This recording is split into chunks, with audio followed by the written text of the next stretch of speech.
নতুন সরকার গঠনের প্রক্রিয়া শুরু। লোকভবনের সপ্তদশ বিধানসভা ভেঙে দিলেন রাজ্যপাল।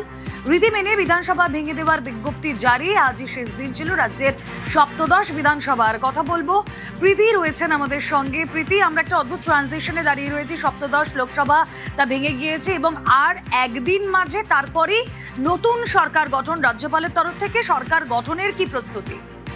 একদমই পশ্চিমবঙ্গের সপ্তদশ বিধানসভা ভেঙে দেওয়ার বিজ্ঞপ্তি জারি করলেন লোকভবন এবং রাজ্যপাল টি.এন. রবির এই দপ্তর থেকে কিন্তু এই বিজ্ঞপ্তি প্রকাশিত হয়েছে এবং যেখানে বলা হচ্ছে যে 7ই মে অর্থাৎ আজকের দিন থেকে এই যে বিধানসভা, পুরনো যে বিধানসভা, তার সমস্ত যে নিয়ম কানুন তা ভঙ্গ হলো এবং আমরা জানি যে 9 তারিখ অর্থাৎ 25শে বৈশাখের দিন নতুন যে সরকার এবং নতুন সরকারের যিনি মুখ্যমন্ত্রী হবেন তার শপথ গ্রহণ অনুষ্ঠান রয়েছে এবং তার আগেই কিন্তু আমরা দেখলাম যে সপ্তদশ বিধানসভা তা ভেঙে দিলেন রাজ্যপাল টি.এন.